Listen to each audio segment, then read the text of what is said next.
اگر آپ اللہ کے رسول کی دعا کے مستحق بننا چاہتے ہیں تو سب سے پہلا کام یہ کرو کہ اللہ کے رسول کے فرامین کو یاد کرنا شروع کرو۔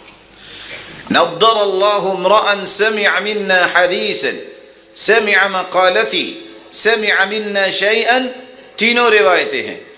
جو ہماری حدیثیں سنتا ہے یا کوئی حدیث سنتا ہے یا حدیث کا کوئی مبارک ٹکڑا سنتا ہے، فوعاها واداها كما سمعها، یاد کرتا ہے اور جس طرح یاد کیا آگے پہنچاتا ہے، دنیا اور آخرت میں اس کا چہرہ چمکتا رہے گا اور شادابی والا رہے گا۔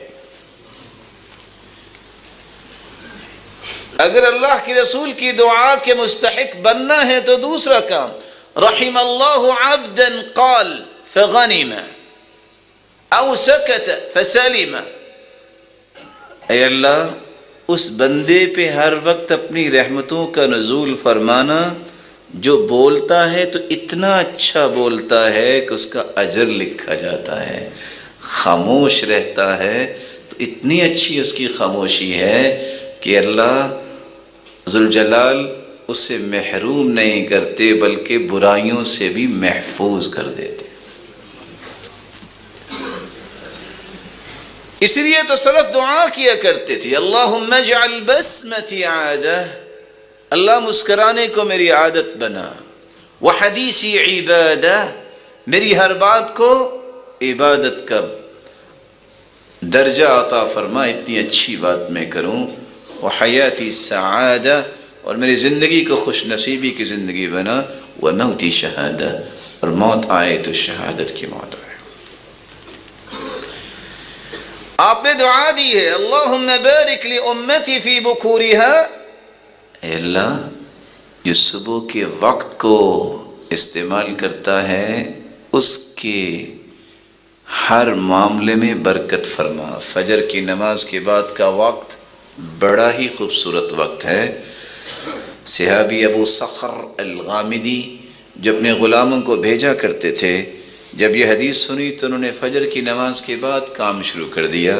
اللہ نے اتنا مال دیا کہ وہ ڈھونڈ رہے تھے، کسی پڑوسی سے کہہ رہے تھے اپنا مکان مجھے دے دو، کچھ وقت کے لیے میں اپنا سامان رکھ سکوں کیونکہ مال اتنا زیادہ ہو گیا۔ نو ڈاؤٹ کہ کوئی بیمار ہے، وہ فجر کے بعد اگر لیٹتا ہے تو کوئی حرج نہیں، عادت بنائیے، اس وقت کو یوٹیلائز کیجئے اچھے کاموں میں، عبادت میں، قرآن کی تلاوت میں، اللہ کے ذکر میں، اور شاید کہ جو کام کاج آپ اس وقت میں کر سکتے ہیں وہ دن کے بقیہ اوقات میں نہیں کر سکتے۔ تازہ انسان کا دل و دماغ ہوتا ہے، سوچ میں بھی اٹھان ہوتی ہے، اور آپ یہ سب کچھ کر سکتے ہیں۔ چوتھا خوش نصیب وہ ہے جو یہ کام کرے جب تک زندہ رہے گا، اللہ کے رسول کی دعا کا مستحق رہے گا۔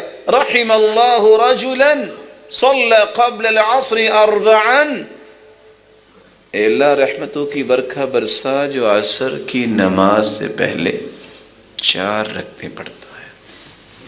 اور دوسری روایت میں آتا ہے جو ہمیشگی اختیار کرتا ہے اس کا جنت میں گھر بھی بنا دیا جاتا ہے۔ رسول اللہ صلی اللہ علیہ وسلم نے ایک 5واں عمل بھی بتایا جس کو کرنے کے لیے آج کل کے ایام بڑے ہی نعمت والے ہیں۔ لمبی راتیں ہیں، سو کے انسان تھک جاتا ہے۔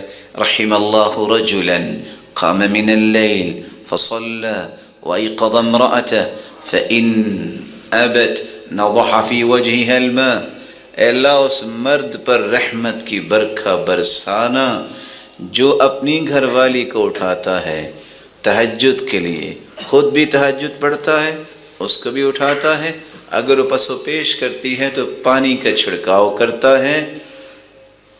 مشکل تو ہے لیکن رحمت کی برکھا برسے گی۔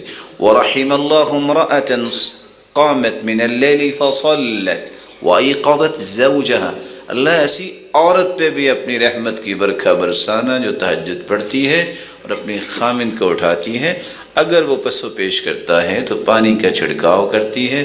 ان دونوں پر اپنی رحمت کی برکھا برسانا کیونکہ یہ تیرے سامنے کھڑے ہوں گے۔ اور یاد رکھنا ایک بات کو، اللہ کے رسول کا فرمان ہے جس کو دیکھ کر اللہ مسکرا دیں قیامت کے دن اس کا کوئی حساب نہیں ہوگا۔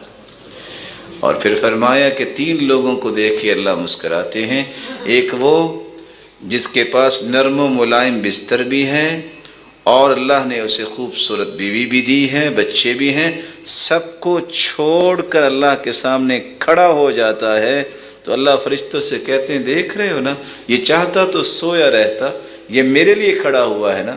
اللہ مسکراتے بھی ہیں اور اس کے بارے میں تعریف بھی کرتے ہیں، ایسے شخص کے بارے میں جس کو دیکھ کے اللہ مسکرائے، قیامت کے دن اللہ کے رسول کا فرمان ہے اس کا حساب نہیں ہوگا۔